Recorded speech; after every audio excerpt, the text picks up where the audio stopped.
That's what I'm focused on. Right. I am focusing on delivering something that is excellent every time. Not sometimes, not 8 out of 10, every time. I am focusing on being the best person, the best company that we can be in reverse logistics every time. Excellence is what we believe in, not difference. That's powerful. Because there will be somebody who always comes in and tries to do the greatest, latest thing. That's right. But consistency, that discipline, that excellence, that can't be duplicated. Who really wanted with me? I'm at the top, that's 1, not 2 or 3. This real life, baby, don't make believe. I just make it look easy like ABC. I'm on it 20. Welcome back to another episode of City Entrepreneur. I am your host, Zeke Wanganga, and your favorite storyteller around the city. On this show, we dive into real stories of founders, funders, and builders shaping underdog cities, uncovering what it truly takes to launch, grow, and scale a business. Whether you are an entrepreneur or just someone who wants to learn about entrepreneurship or invest, we have founders who can give you different aspects of entrepreneurship.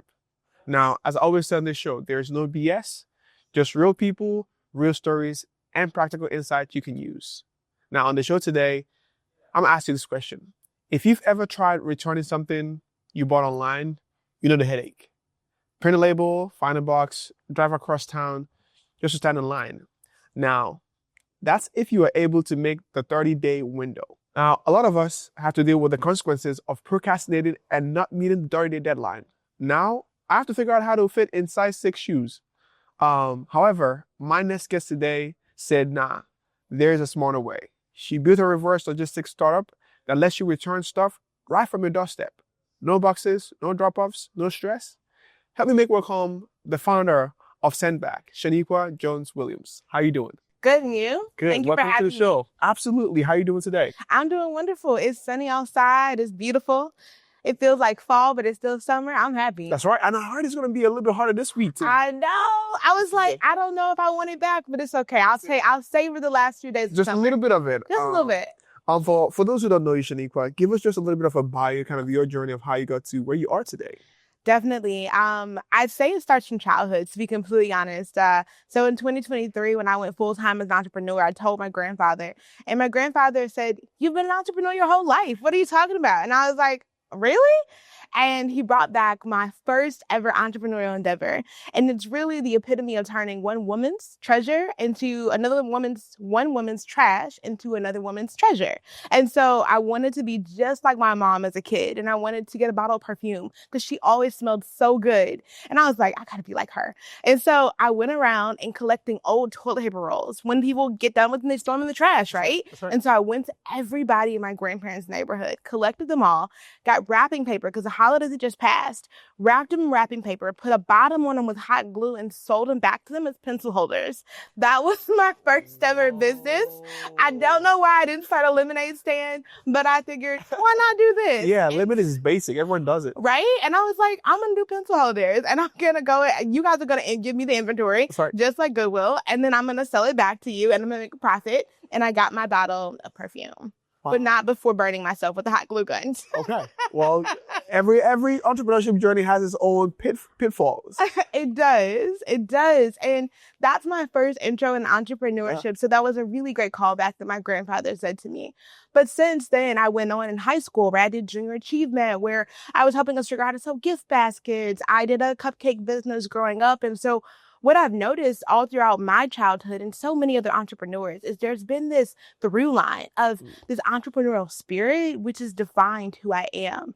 And so the idea for SendBack actually came in December of 2022 from my husband. My husband's in finance, and I always say, finance bros love spreadsheets and numbers. I am not that girl. I just am not her.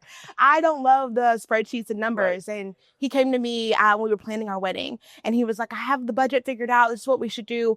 Flowers, $500, this. And I was like, this is every girl's like worst nightmare. Like, this is supposed to be the thing I've dreamed about for years.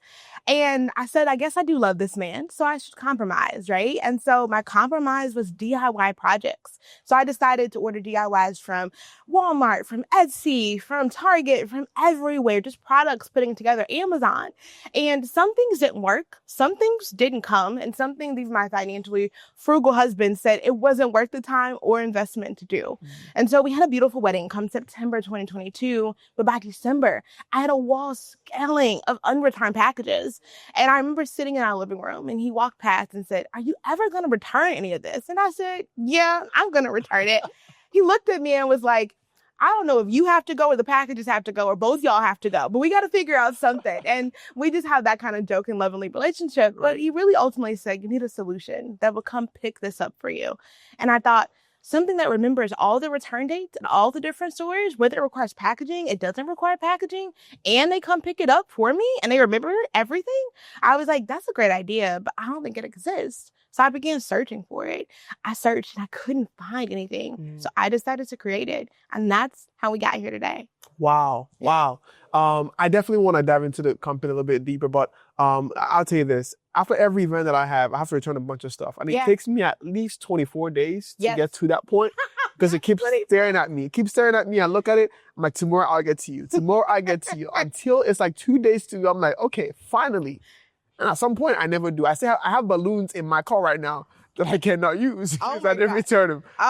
Your return graveyard is what I call it. That's Literally, it's the trunk of my car. Right. If it goes back there, it's never going back. It's just riding around with me for the rest of his life. To die. That's literally. Until I sell the car, like, gotta throw it away.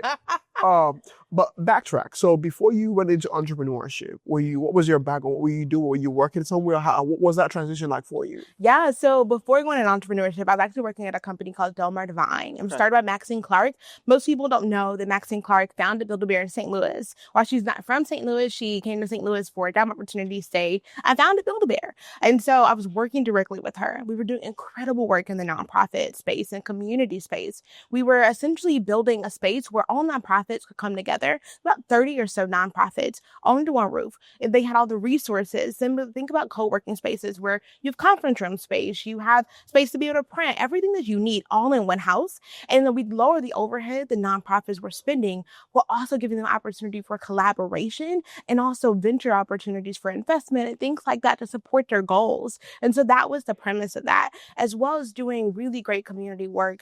We were at the center of the Delmar Divide. And so in St. Louis, there's something where on one side of Delmar, it's really affluent and educated and things like that. And the lifestyle looks very different. And then on one side of Delmar, it is, there are a lot of buildings that are abandoned and not as much education and a food desert for all intents and purposes. And so we were working to rebuild the community there and giving opportunities and resources that the community really needed. And that is the important work that I was doing. And I was actually leading a program called Wisdom Cafe. And we were working directly with seniors. And I don't know if you remember this, but during COVID, right, we were all isolated, but especially seniors, right? They had different grocery store hours because they were a vulnerable population, of course. But that continued and continues even after COVID. And so how do we give them meaningful opportunities to build community, to come together, to collaborate? Because oftentimes when we retire, our mind and body does as well. And so that's the meaningful work that I was doing right before this. So I worked in both nonprofit and for-profit for a variety of companies. But when I decided to leave, it was real scary. I'm going to be real honest with you and real candid. It was very scary to do that. Yeah. So I'll tell you a little about the story of when I decided to leave. So the day I go put my notice in, I tell my boss and I say, I'm leaving and I'm going to start this company. And he's like, "You're leaving early for the day?" And I was like, "No, I'm not leaving early for the day. Like, I'm leaving the company." And he was like, whoa. He was like, "What can we do to keep you?" And I'm like, "Are you making the biggest mistake of your life?" Like, I'm like, "Are you like, you're doing this crazy thing, but oh my gosh." And so I had a meeting with Maxine later. He said, "I guarantee you she's going to try to figure out what we can do to keep you." And I'm like, okay. So I go meet with Maxine and I tell her about the vision of what I want to do. And she says, "First, I want to stop you. I want to say I will always champion for any woman who wants to start their own business, and I'm going to help you get there." And I was like, "What?" And so she says, "Be a consultant for us. Consult for us for 6 months. Allow us to transition. We pay you to do that. Help fund your business. I'll support you, meet with you mentally, mentor you, make connections for you. And then you go out there and build this thriving business that you want to for your family and build the legacy that you want." Wow. And that was how we got our start. Wow. Like, who walks in like that? Like, I walked in with one business idea that I was shaky and scared to tell her, and then leave with 2 businesses essentially and a way to fund my business early on. Wow. It was absolutely phenomenal. But that speaks to her character and the person that she is and how she believes in founders and really invests in us. So Forever Talk to grateful. me about, because I think most times a lot of people have ideas that they want to be able to one day jump into. Yeah. That was like, tomorrow I'm gonna do it. Just like the returns. Tomorrow I'm gonna do it. Yeah, yeah. Tomorrow I'm gonna do it. Tomorrow Always. comes There's always tomorrow. the next month, right? Yeah. Talk to me about what it took you to be able to say, I'm actually gonna take this. Like, what was that? That point where, what conversation did you have, or what mental place did you go to be like, okay, I'm gonna do this? Yeah. So as I mentioned, the idea came in December 2022. Yeah. The idea was really good. Now I was like, you ever have those moments where you feel like you struck gold? Mhm. Like, right? I can imagine, right? When you first launched this, you knew there was something big there. Right. And it's exciting, but also scary to tell people because this is your dream, it's your vision, and you have all of these ideas and hopes, right? Mhm. That's how I was feeling early on with SendBack, right? So I was feeling really excited, but also really scared to tell people. So I spent every late night, early morning, any in between time researching intensely what I said I was going to do. Because in my mind, I was like, I'm picking up people's returns. It felt easy, but no, there was so much more to it. It was building out the technical infrastructure, understanding the supply chain, understanding the true pain points of customers that existed outside of my own pain points, right? There was so much I needed to understand. And so from December until April of 2023, I just researched intensely, late nights, and I felt like I was hitting these eureka moments. And sometimes I'd find somebody doing maybe something similar, but not quite, not exactly what I imagined. And I was like, I'm getting closer. I'm figuring out something that needs to be here. I'm uncovering something. And so from researching and talked into, I found a conference that I wanted to attend. And it was an e-com conference put on by Adweek, and it was called Commerce Week. And I was like, I just feel like I need to be here. It was in New York. And I was still not telling people. I was like, I got this business idea, but I would elusively tell people, and I'd be like, it's something to help everyday people with their returns. And they'd be like, and it's what? And I was too nervous to really tell anybody. But I bought the ticket to Commerce Week. Went to Commerce Week. That was in July. Going to Commerce Week was huge. It was validating because what I was hearing was from e-commerce brands about the challenges that they were facing, about the uphill battles they had, about how they were talking about customer experience. So it was validating and eye-opening at the same time, but also was very confirming that I was on the right path, that I needed to do something, I needed to build it. And what's really funny about that trip, I had listened to How I Built This Episode by Guy Raz. I love him. And it was the one about TaskRabbit. And I was like, we're in the convenience space. There's so many similarities here with what I'm doing with what they're doing. And I ended up meeting their CMO. We talked, we hit it off the entire time. And she was like, you need to do this. You need to make this a real thing. The elusive thing that I barely thought anything about. But Right. she had a feeling, and I had a feeling too. And I came back to St. Louis after, talked to my husband, and I was like, I got to take this full time. Right. I spent the time and the money going to the conference, the time researching all of this stuff. I need to do this. Everything in my body is saying, this is what I need to be doing. A lot of conversations there because my husband, again, he's in finance. Everything has to balance, checks and balances. That's and right. if it don't balance, it don't make sense. Yeah. So a lot of conversations there, but I knew that I needed to be doing this. And it was just confirmation after confirmation. And they often say that God puts something, he'll whisper something to you, right? An idea. It needs to be birthed. Mm-hmm. And it is a moment in time. And it also feels incredibly honoring to be like, God chose me Right. for this. Mm-hmm. And I always say that this is a God dream. This is not a Shaniqua dream. Mm-hmm. There's never in a million years that I could have imagined that I'd be doing this, that I'd be at the intersection of logistics and technology and building all of these things that will create wonderful systems change. So I feel honored to do this. And I don't have the pride of the ego in it because this isn't just about me. It's about all the Black logistics innovators who came before me. It is about the doors that I'll be able to open for everyone who's coming after me. And I think that is the thing that continues to inspire me to keep going day after day, even when it's hard. That's the thing that inspired me to jump because I understood that what I was doing was never about me and it was so much bigger and about the impact. That's inspiring. That is inspiring. I think you've done the groundwork. I'm not to preach right here, but I think TD Jakes says, if you're passionate about something, do that and devote your time to it because whatever you start will lead to the next thing. Absolutely. Right? Never disregard the early stages of putting your all in one thing. Right? Absolutely. It's like if you're if you're a shoe shiner, if you devote your time and shine that shoe, you figure out something that other people don't. Maybe if you shine it, if you put this, polish this way, merge it with this way, merge brown with black, it has a different sparkle to it. Yeah. You start figuring out a different ways to do things that are unique to only you. Yeah. Because you have devoted your time to just that one thing. Absolutely. So, I mean, I hear what you're saying is so inspiring. And I'm glad you got to be able to share that, because I know that most people are always trying to figure out, where do I start? Yeah. Starting is figuring out what that thing is. Oh my God. Answer the question of what is the problem and how can I learn everything about this thing that no one else knows. Absolutely.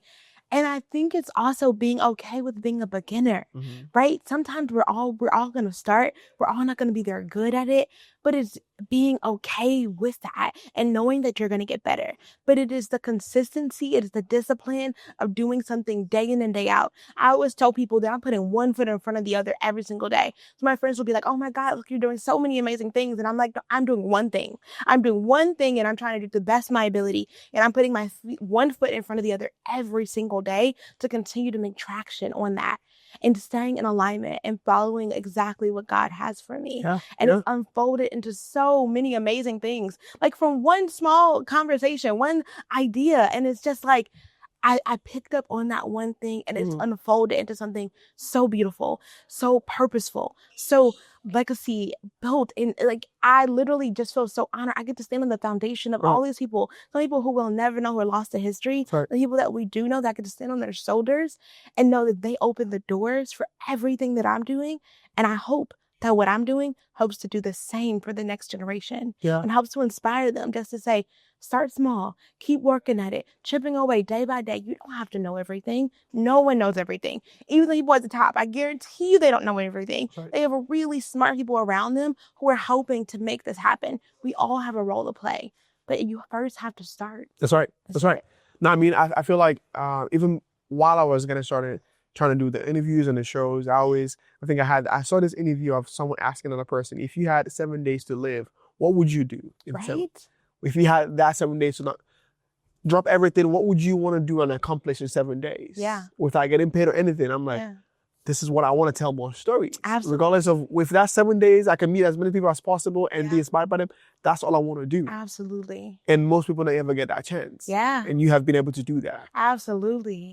So walk me back here, because I know you're talking about most times as a founder early stage, you're always scared to share ideas because someone might take it. Literally. But walk me through knowing how much work you've ever to put, because I think that's the biggest thing too. People don't understand the amount of work. You always think, oh yeah, someone might take it. But then when you're working, like, I don't think anyone can do this the way I've done it because it's taking so much. Walk me through that. Absolutely. I think that early on stage was so hard. I felt so nervous. Sorry. Even like talking to like mentors, talking to like Maxine, like I would be like, these people have so much more money than me, the access to capital, they could just take it and pay somebody to do it. And then as I got into it, nobody wants to do this. Nobody wants this this headache. Nobody wants to struggle. Even now I talk to people and they're like, you picked the hardest part of logistics to do. The hardest part. And I was like, it's okay, it's part I like. And so I'm like, I'm up for the challenge. And I think early on, it's because it feels so precious. It feels like your baby. It's like your everything. And you're like, I just don't want somebody to take it. But what I had to realize is I am not the first person who had this idea. My approach and the way that I'm doing it is what makes it unique. And that is what will carry this through. Somebody can come up with this idea. People have before and they will after me, but it is how I'm going about it. It is everything that is about me and how I approach this that makes this unique. I am the magic sauce. It is not the idea. It is me. That's right. And I think leaning into that and believing that gives me so much freedom. It does, because I am the one who's going to put blood, sweat, tears, and all the time equity that I put into it to make this happen. Right. Even if somebody takes a fraction of it, I'm going to go out and be like, okay, I'm going to still do this and do it this way. Right. And I think, so it was really funny. We were in SVS yesterday and, the pitch coach was talking about, he said... SVS, by the way, Social Venture Studios. For those who don't know, Ron Casey and Keister. It is shout out. Venture Studios. Shout out to them. Shout out to it. Social Venture Studios. We were listening to one of the pitch coaches, And we're talking about the competition side. And often I get everyone's like, what's your differentiator? What's your differentiator? And he said, I'm not focused on difference. I'm focused on excellence. And I was like, that's a bar. Dang. I was like, I'm focused on excellence. Dang. That's what I'm focused on. Right. I am focusing on delivering something that is excellent every time. Not sometimes, not 8 out of 10, every time. I am focusing on being the best person, the best company that we can be in reverse logistics every time. Excellence is what we believe in. Not difference. That's powerful. Because there will be somebody who always comes in and tries to do the greatest, latest thing. That's right. But consistency, that discipline, that excellence, that can't be duplicated. You can print that and put it on a wall stamp. Right? You can print that right there. Excellence. It was a bar. I was like, yes. No, I think that's powerful too. I think, talking about building something that is great, right? I always say, if not you, who, right? Exactly. If not me, then who? Right. Change can happen, but why wait for one to be the one? Absolutely. But here's the trick shot though. Yeah. Change can happen by you, but it's like, are you committed enough to be able to see it through? Absolutely. That's something that's so big, though. I think that's why it's important to say, what is the why in what you're doing? If you don't understand the why, and your why is just because you want to make money, then when the times get hard, you will wash your hands with it and give up. Okay. Because this is a lot more it's harder than the feel good times. Mm-hmm. The feel good times are fleeting. They are a moment in time. But the hard times, they are big and they are vast and they are long. And it's just constantly coming up. It's like, I found a solution and then I found a problem. I found a solution and then it broke. I got to fix it again. That is literally, and if you don't love what you do, it does not matter. Right. It doesn't matter if it's going to make you a billionaire. Right. You will get tired. You may not make it to the finish line. This game is about who can stay in the game the longest. Right. It's not even about who can get there the fastest. It's about who can stay in the game the longest. That is the game that I'm playing. And that comes down to the excellence and determination that I'm building, because this is built with purpose. Yes. It's not built because I'm trying to make the most money. We will make a lot of money. We will build a $1 billion company. Absolutely. But there's purpose rooted all throughout it. And if it's not alignment with the purpose that we're building with, it doesn't work. Now, I'm going to get into the uniqueness, because you talked about it's not the idea, it's not the product, it's the uniqueness of the person who's good in the way you're doing it. Because I want to talk about the way you're doing it and why it's different. Yeah. But I want to chime into this though. As a founder, as an entrepreneur, as a creator, whenever you have an idea, when you start something, it's shiny, it's the best idea. You say, okay, I'm going to get to this point and this point. We're going to make this. We're going to become this. Talk to me about expectation versus reality of where things are and how you are working every single day to try and get to that thing. Absolutely. I think what you're talking about, the deeper level underneath that, are really about not falling in love with the solution and falling in love with the problem. I'm in love with this problem that I'm trying to solve, not the solution. I literally just came in right before we were meeting, and I just had this amazing meeting, and I was like, I just unlocked the system. Oh my God, huge, earth shattering, whoa. I just created something totally huge, and it's wild. It's really exciting and invigorating. And as I'm sitting here, I'm trying to contain all the excitement about that because I'm bursting in the energy in the inside. Yeah. But I think how we consistently work to see all of this through is really rooted in falling in love with solving this problem every single day. That is the thing that I'm really going after. It's well, what is the problem? And the problem that I thought, and so we interviewed over 300 people, because the problem that I was having isn't the same problem everybody else was having. Seniors were having issues with transportation and mobility and safety, where university students were having issues with, I don't have access to transportation, and I really don't have the time, and I just needed to be convenient for me, right? Or multifamily, maybe mom was working multiple jobs and trying to juggle childcare and being a successful founder or a successful professional while doing all the things. And so the more I uncovered about the problem, the better of the solution I began to build. And also understanding that building that solution is going to take an incredible amount of time. It's also going to change. I just can't fall in love with V1 of the solution that I'm building, because V1 isn't the answer. And there's no way that I know V7 or V8 is the answer, but we're getting closer, and it will continue to evolve. And I think as long as you are flexible and open to the evolution of what you're building, because at the core, it has to continue to solve the problem, because so much about our everyday life is changing, especially when we talk about the advancements of AI, right? That's right. The way that we're living, even in 2025, will not be the way that we're living in 2030, or the way we'll be living in 2027 even. So much about the way that our everyday life is going to change. So that means the way we solve problems changes. The way we create new services, the way we create new products, all has to change. So you're constantly looking at, how do I solve the problem the best? Not looking at the timeline, understanding that you will get there, But what you want to do is make sure that you're actually solving a problem that people care about and Right. building a solution that meets that and being okay with it taking more time. Right. Because again, we're not trying to get there the fastest. We're trying to say who can say the longest. Yeah. I mean, you said it all right. I think if you focus on the problem, because it will always change. Always. It will always be. It never stops. Absolutely. But if you're focused on solving a problem, that it's always there are gonna be different ways to do it. There's gonna be AI. Absolutely. It's gonna be different ways to solve the problems. If you're focusing on that, you find ways to find the solutions to it as opposed to the solution. Absolutely. So talk to me about how you do SendBack that is different, right? Yeah. How does SendBack work and what makes it different and how you're doing it for making life easier for the user who is watching or investor who doesn't know about your company? How does this make life easier for the end user? Absolutely. So SendBack is a packageless return pickup service, and we work exclusively with multifamily communities. And so multifamily universities and senior living, that's our clients, our bread and butter. We're looking at densely populated communities, making logistics a whole lot more sustainable. But what we're looking to say is how do we serve these communities in the best possibility, in the best way possible for us? So we built technology that allows users to be able to schedule at-home return pickups. So you can easily do this. So the consumer-facing app where you can then sync all your purchases directly from your Gmail. So we can actually pull all that with the help of a lot of AI tools. So every time you're getting order confirmation, we pull it. We can just store that information directly in the app. That means that we also keep track of your return dates. We know exactly when you need to return it, can send you nudges all along the way to make it super easy for you to never have to worry about missing a return window again.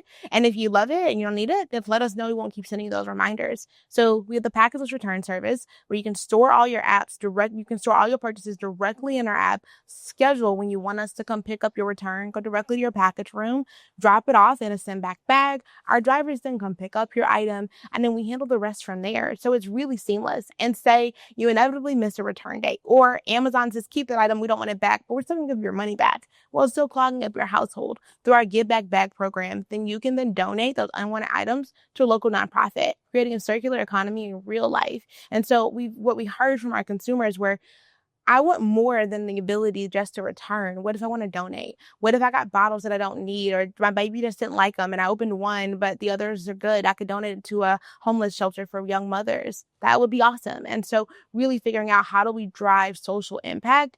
And also because so many of the retail returns are currently sitting in landfills, over 9 billion pounds every single year. That's a huge problem. I really want to figure out how we can do something about that on the consumer side and on the retailer side. So SendBack is a consumer-first company, where most reverse logistics companies are about the retailer first. We wanted to figure out where the convenience breaks down for the everyday consumer and they're just really left behind. And that exists at the last mile. So we created a solution that is for them, powered for communities, and also creates efficiency and simplification in what we're doing. Wow. So you don't just make life easier, but you're always thinking about the waste side. Because I think that's an even bigger problem, because the more this box stays at your house, at some point, it goes past that return date. Absolutely. Now you have to go trash it because you cannot use it. Absolutely. Right. And we want to encourage people to do social good, really generating a circular economy. What does it look like to have a local self-sustaining circular economy? I heard a story the other day where there was a woman who was working 2 jobs and still was homeless. 2 full-time jobs and still could not have a place to stay. So think about that. Like, she doesn't have a place to keep her clothes. She has a transient lifestyle. So she doesn't have maybe all the things to even wear to work all the time. There's no reason we're dumping all this in landfills and discarding it when she could actually maybe use that. Or maybe that helps to lower some of her everyday costs so she could have clothing and then maybe put that money towards getting a place to stay for herself or her family, things like that. So how do we really empower us to have self-sustaining communities where we're really helping others? I would say there's no reason the 2 of us are sitting here with shirts and a young boy doesn't have a shirt, or a man doesn't have a shirt for an interview, right? Exactly. Like, how are we doing social good? We have produced enough textiles, enough cell phones, enough shoes, enough clothing to never produce another garment for the rest of our life and have many lifetimes over, or everyone would have plenty of things to wear. Where we're having garments and things washing up on the shores of beaches in third world countries, and that is a problem. Right. And the waste is impacting all of us. Just because you don't see landfills, they are impacting all of us. And where do landfills sit majority of the times? In lower socioeconomic neighborhoods. where the health disparities are greater. They're not living as long. Sorry. We need to do something about this. This is a crisis. Yeah. And so the vertical that we're choosing to attack is through returns. If we can make it easier for consumers, ensure they're getting their dollars back, helping to streamline it for reverse logistics and do social good, did our job. That's what we want to do. See, I even see a bigger recycle opportunity for, especially for influencers who do like fashion influencers, people who review products. Yeah, who are getting tons of stuff. Because most of this stuff they can't use Absolutely. a lot of it. They get paid to review them and then Yeah. they have to toss it out Absolutely. or figure out a way to return it. Because sometimes they don't even return, you have to hold it. Absolutely. So how do you recycle that? Because that's a lot of waste. Absolutely. I think first and foremost, it's getting everybody on board, right? So getting brands on board to understand that, like, I was in the meeting earlier and somebody was saying they had a jersey by a big name brand. They said, well, they don't want their jersey on a homeless person. But I say, why not? Why? They are deserving. They are a person just as much. Right. I would be happy to for them to promote your brand. Or people are like, oh, what is that brand? You know what I mean? Even if maybe they can't afford it, they know they have clothing. It shouldn't be about the meaning of the brand or the status of the brand shouldn't matter more than the life of the person. That should not matter more. And so I think talking to local influencers, talking to local brands to help them see the importance of doing the social impact and the social good. I think because some things about landfill waste isn't directly in our face, it's like easy to forget it. It's easy to even not think about the impacts. But I think about the childhood movie WALL-E, and not everyone's watched it, but if you haven't watched it, I encourage you to. Literally, we had to escape and leave the planet to go to space and leave the earth to robots because it was overcome with trash and waste. Eventually, where are we going to go? Right. We're producing so much trash and so much waste and not doing anything with it. There has to be a better way. And so I think there is a play working with the local influencers and saying, are you using all the sites that you have? Can we work on donating that? Would you be willing to donate to your local community? Could you give that back? What could we do? I think there is absolutely something. Everyone would work with the retailers. They connect us with the influencers and say, if you have overstock, actually, this is our partner for reverse logistics. You could just give it to SendBack and then exactly, right? And then it's easily, and it goes back to the next person. Oh, I definitely would love to promote this clip because I think, especially with influencers, they probably don't have time to be able to pack this in and go to FedEx or go to UPS or return this. They don't have that kind of time. So we've talked about the good part of it. Yeah. Now let's talk about the money part of it. Yeah. How does this make money? Who pays you? What is the market cap for this? What is the market opportunity for this? Yeah. For people who are investors or who are trying to learn, how does this make money? Yeah. So we are making money by contracting directly with the businesses. So the apartment properties pay us.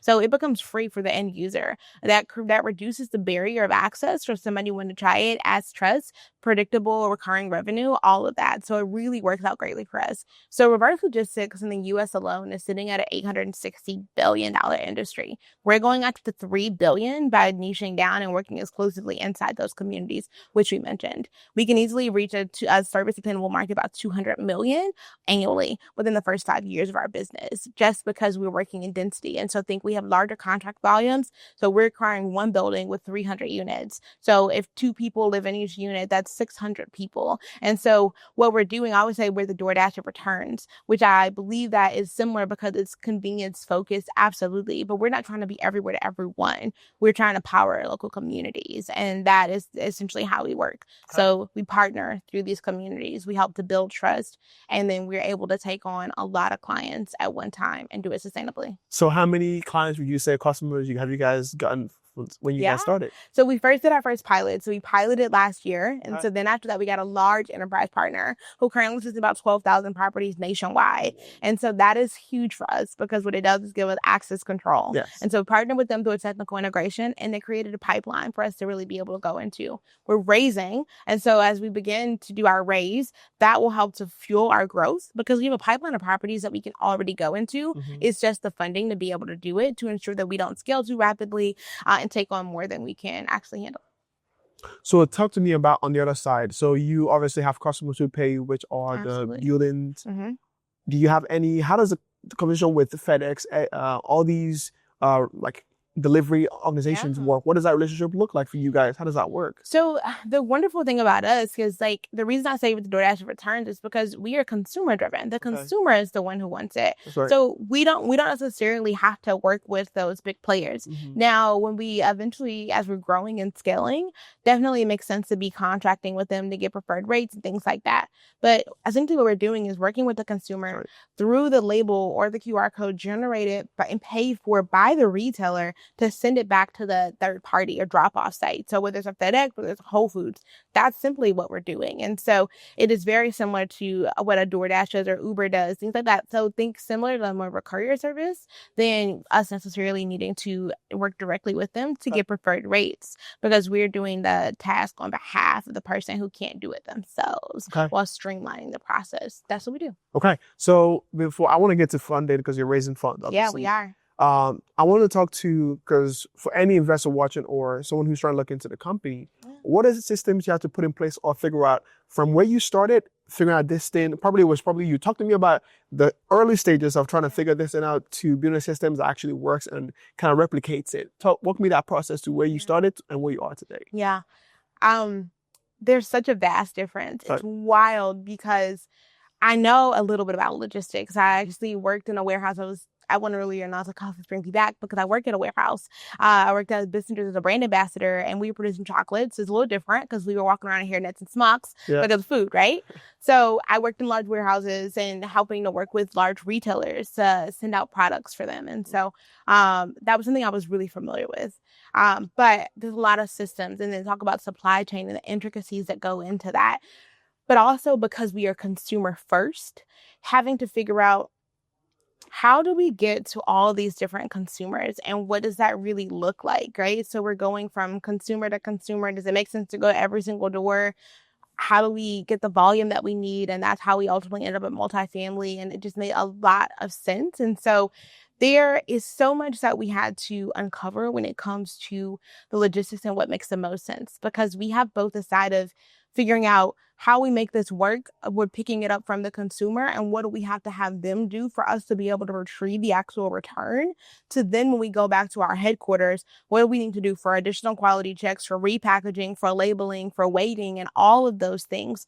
There were so many things that I just didn't know, even down to the insurance that we have to have, or even in Kansas City, the difference between Kansas City and St. Louis is you can go to Kansas City, Kansas, you can go across the state line really easily, or Kansas City, Missouri.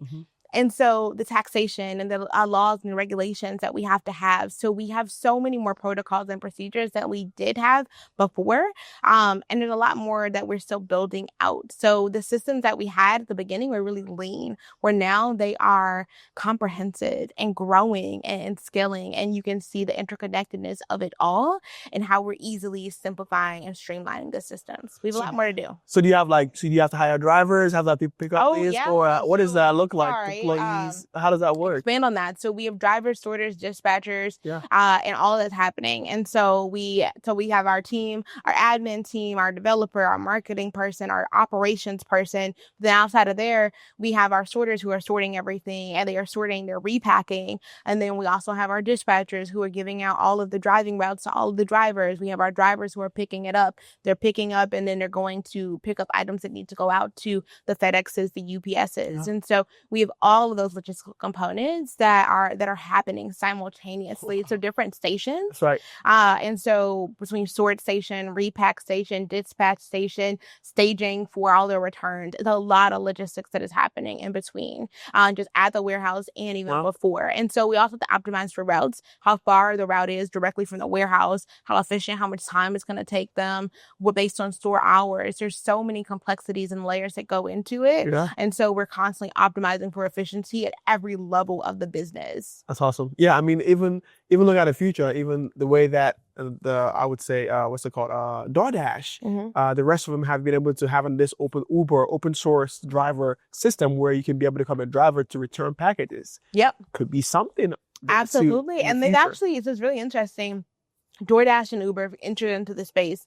And I think it's because it's a space that I don't think people necessarily thought about. I'm like, but no, it's a space that it needs an evolution. And so they've entered into the space, but a little bit different because they're actually like a true courier service where you have to have everything repackaged already and then they just come pick it and take it up for you.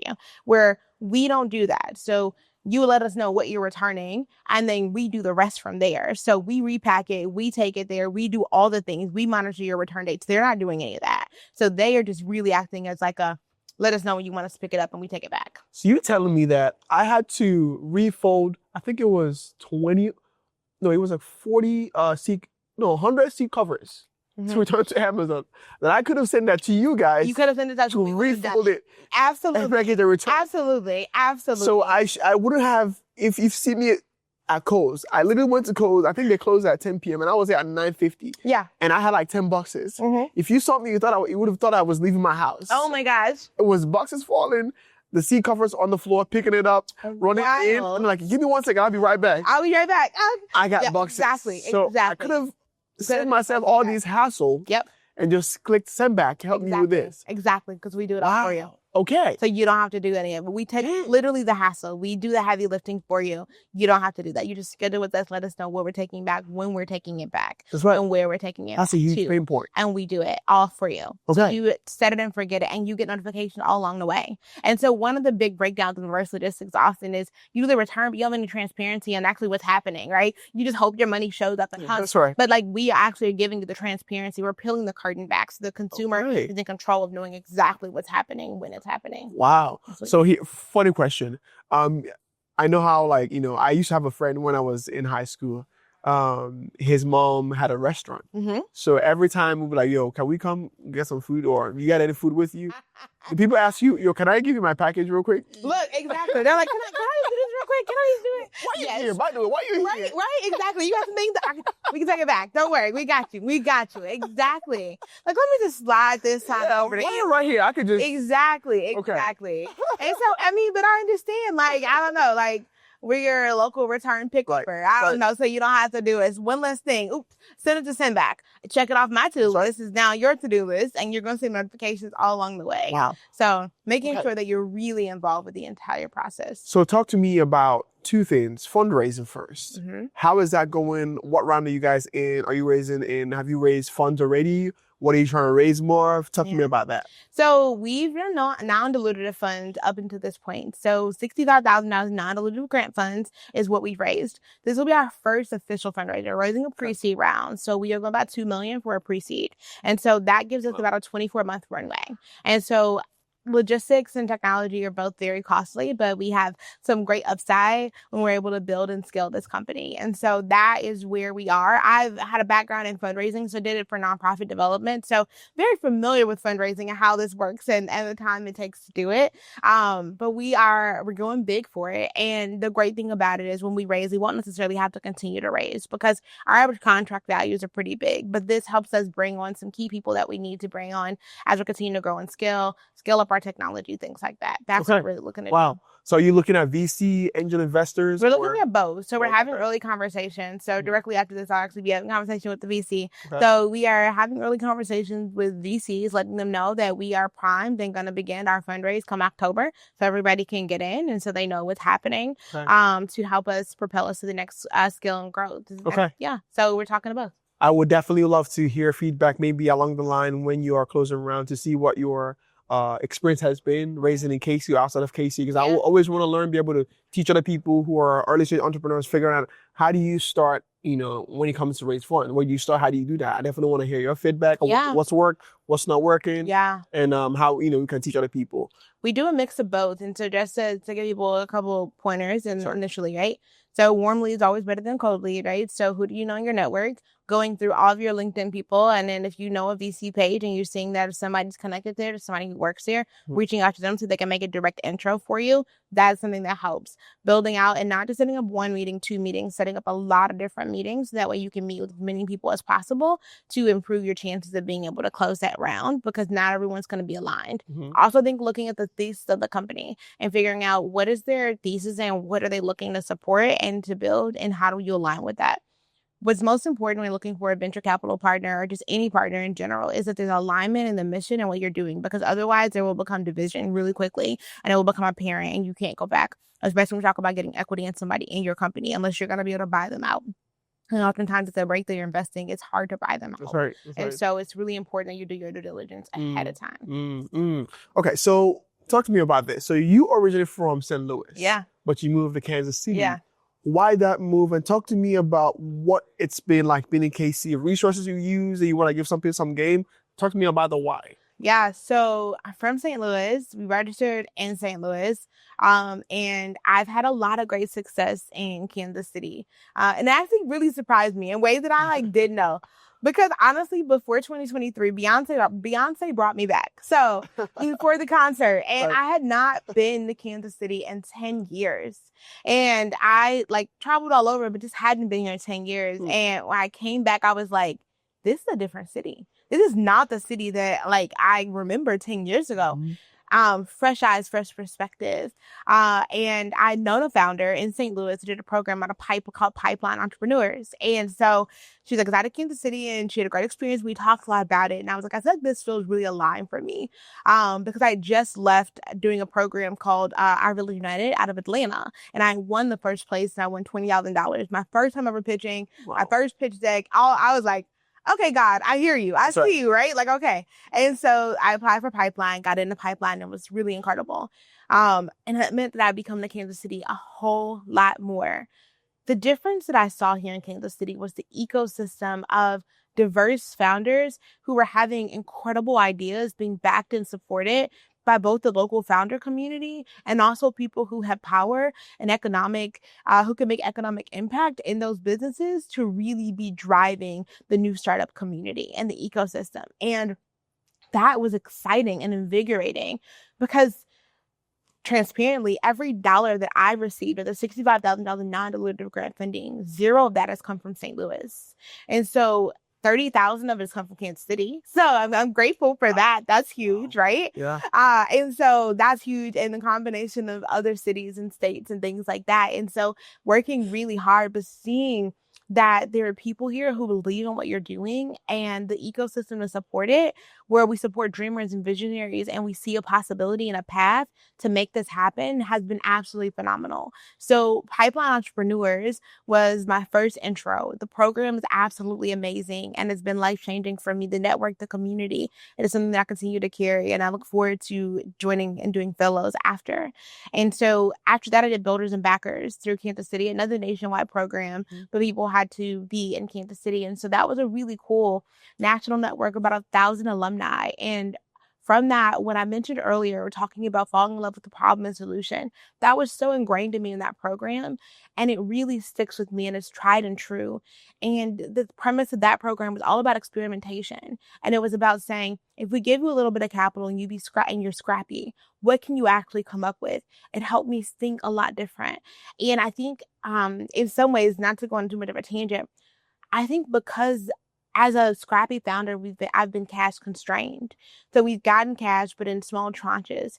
It has had to make me really resourceful and really scrappy with how I go about spending that, to leverage it in a way that if they had just cash flowed me, I probably would have taken a different path and created different solutions that may not have been as effective. But because I had only a little bit, I had to make the best product and being the most effective versus just building the first product because I could throw cash at it. And that was a lot different. And that program taught me a lot about that. And then after that, Social Venture Studios, which yesterday I was talking to one person and she asked, what brought you to here and what brought you to this program? And for me, what brought me to this program was the opportunity that I could put our social impact initiatives right front and center. So often when I'm talking to people, the thing that they most care about is how we're going to 10x, right? How we're going to give them all their revenue back. Yes, that is important because every business needs to be profitable. Every business needs to make money. Absolutely. Those are all important metrics. But also, how are we doing social good? And how do we help the social good produce new revenue streams? Sure. That is also the upside that we've been able to do and how we've been able to talk about and transform our story. And those three programs, as well as the founder community, the community of people who are backing the founders early on, it feels electric. It feels so different. It feels supportive. It feels collaborative. And that is what I absolutely love. I often say that Kansas City feels like the West Coast of Missouri. And so it feels very different. It feels like there's something here, like you're on the precipice of something really, really big. And not to say that you won't have your own challenges and things like that, but it also feels really like a birthplace for growth and expansion. And I'm excited for that. And we know in general, Missouri was the key to westward expansion, and excited to be able to do that here in Kansas City. Wow. I mean, I think we as entrepreneurs, we in the ecosystem, we see the potential that Kansas City can Absolutely, have. yeah. You know, we see the value of the community that we've built here in Kansas City. Yeah. I think what we always are looking for, and what I'm always fighting for, always preaching for, is engagement with the city, engagement with corporations who have the resources and funding to be able to boom what we already have been building with scrappy funding. Absolutely. And so, you know, it's really interesting for that, right? And I don't know. So you tell me, because this is me really honest.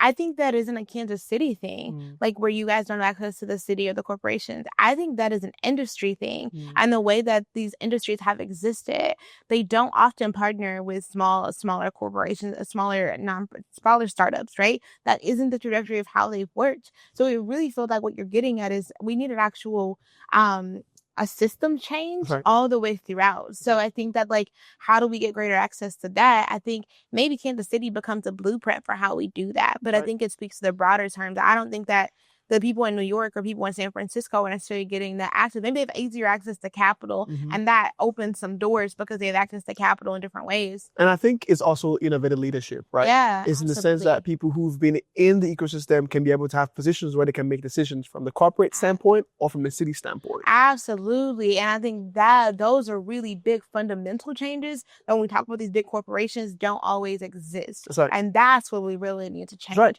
And how do we make that a thing? Because I think, and maybe that's why I look at it so differently, because I'm like, those are issues that I face anywhere. Those aren't Kansas City specific. They are just issues that are, so we need to figure out how do we create new innovative leaders who are willing to go against the grain and try new things. And it's also incredibly challenging in the time that we're living in right now, and to see that push from that.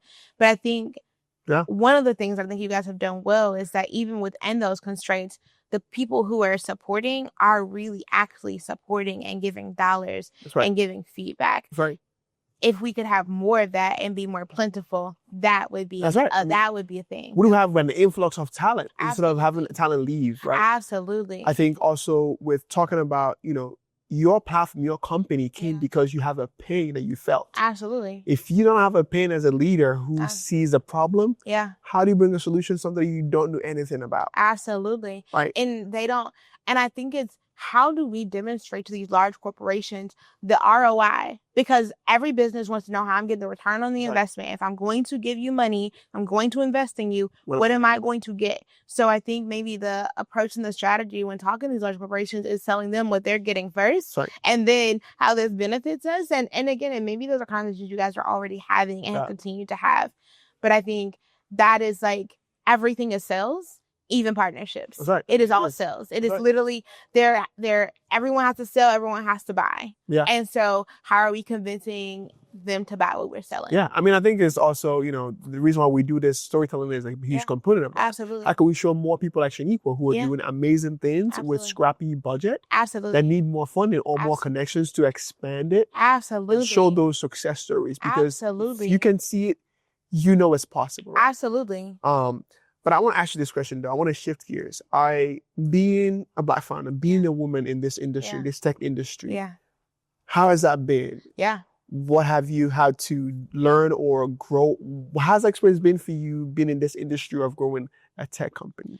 So we sit at the intersection of technology, logistics, and e-commerce. And so it is really interesting. There are a lot of hurdles and a lot of things that we have to jump through in this building a logistics company and technology company as a non-technical founder, right? So that means there's so many learning curves for me. And I think it's also incredibly, it can be incredibly challenging and also incredibly exciting and invigorating. So when I first won my first pitch competition at $20,000, and at that moment, so I won in December of 2022, and I received the check in January 2023, right? So it's like, okay, cool. I'm going to do this thing. So that's no. Sorry. Let me rewind. Got the dates wrong. I won in December of 2020. No, I got the dates right. Sorry, I got it right. Okay. Anyway, so I got the money. Right. And so I needed to figure out how to best allocate this, knowing I needed to build tech. So I started talking to developers and realized that they were like, yeah, we can do it, $20,000. And I had a friend who stopped me and said, Shaniqua, if you don't know what you're buying, they will sell you a white label product and they will take the $20,000 that you have. And then 3 weeks later, you'll realize the product that you have does not actually work. And then they will say, give me $20,000 more dollars and I'll build the thing that you need to. So I took a self-paced course through Harvard to learn computer science. Not because I want to be a computer scientist. I needed to learn the language. I needed to understand the terminology. I needed to educate myself so that way when I went into these rooms, I had a baseline and we were speaking the same way. Even if I didn't understand, I couldn't do it, but I could talk about what it meant to do it. I could talk about what I needed to look like, the functionality I needed to have, the languages I needed to be able to use. That was something that was super important to me. Learning curve. But I took it as an opportunity to grow and to build my own expertise so that way I can walk into more confidently. And so while there are so many learning curves in this, right? Not being a technologist, right? Not having an extensive logistics background. The one thing I will always say is there's nobody out there who's working harder to research, to understand, and to make sure they build the knowledge base up. So that gives me the confidence that I can walk into any space. And when I'm telling you that I know what I know, please believe that I know what I know because I'm willing to put in the work.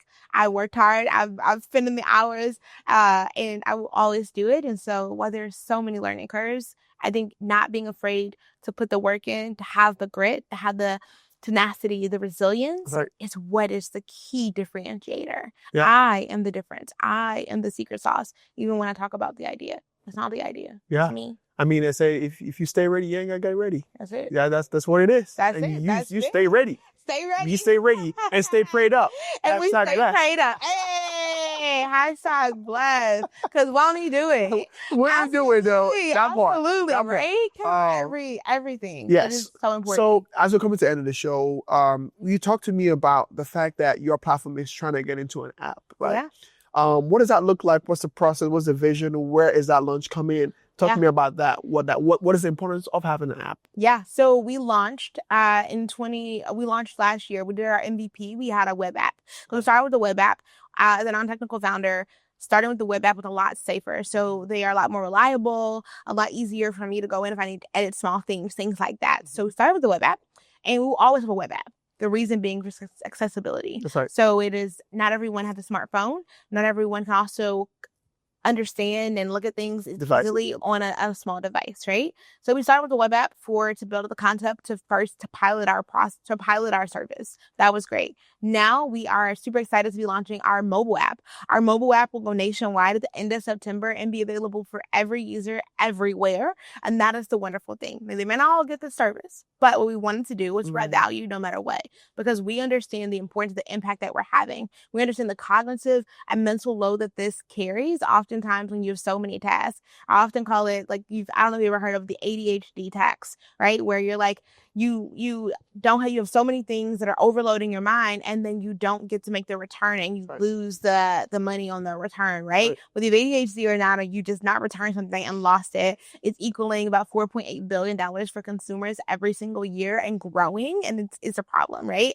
So what we wanted to do was make sure everybody can upload their purchases, keep track of all their return reminders, and keep all their return information in one centralized place. That's the great value that we provide to everybody, everywhere, while also helping us to derive demand for where we need it next. Wow. So it is really exciting. Yeah. Speaking of another return, I have what is it called? It's not an iron. What is it called? You use for your clothes? Steamer in my trunk. I need to get back to Walmart. Yeah. But that's neither here nor there. Your return graveyard is real. Mine is really my trunk, and I'm so happy to know you have one too. So let me ask you this: expansion plans, right? Yeah. Going into different cities, going to different states. Is that in your your close future? Is there a plan to do that coming up soon, especially as you're raising funds? Absolutely. So St. Louis is our first market. Okay. Kansas City is our second market. Then after that, we're going to Chicago. So we're going to be nationwide. That is the plan. SendBack will be in every city, everywhere, nationwide. Okay. Our app will get there before we do because everyone will be able to download at the end of this month. So it'll be really exciting. Okay. And will become integrated into everyone's everyday life. So that's super exciting. But we will absolutely be nationwide. Great expansion plans to revolutionize this entire industry for the better, providing better experiences for consumers, for retailers, planet, and manufacturers. The data that we'll be able to collect, the service that we'll be able to provide, simplifying it, streamlining it, and creating uniformity in this industry. So Chicago, what does that do for your market? Open up to a big city like that. What is the expectation of what that would do? So a Chicago market is huge for us. So we're often, when we're having a conversations with VCs or other partners, the question we often get is, why not on the coast, right? And so as a Midwest, somebody from the Midwest founder, to me, it makes a lot more sense to be having our base in the Midwest, in Missouri. Like, it makes so much sense for us to be centered where logistics first existed. We have so much foundation here. But expanding to a city like Chicago is a much bigger footprint, right? So there's going to be even greater demand because of the way the city is even set up. Mm-hmm. And so that's something really exciting. Our enterprise partners based out of Chicago, so that helps to give us a nice footprint to be able to grow there as well. And so growing, that'll be our first major city that we'll actually be in. A lot of demand there. The Chicagoans are like, girl, when are you coming? Yes. Please come sooner. Atlanta and New York are also really like, come on. Yeah, absolutely. Okay. And one of our potential lead investors is in San Francisco. And so they're definitely on the board as well. Working to streamline all that. So really excited for where we'll go next. Exciting news. So we are going to wrap. I have some new questions, but this is my final question. Okay. A founder or an employee or a Black founder out there, a young lady who's out there, I have this idea. I don't know if it's going to work out. I'm trying it. It's not working. It's failing. It was shiny in the beginning. Now it's not working out. What's your advice? What you want to tell them to keep them going? I think a couple of things. So it was shiny at the beginning. Now it's not working. What do you love about this idea? What is your why? If you don't love it, if it's not your why, there's power in the pivot and figuring out exactly what you want to do. And that's okay. So relieve yourself from having to stay with the idea that you first came up with. And that's not what is going to be the thing. Also, I think that it's important to think, do you want to be an entrepreneur?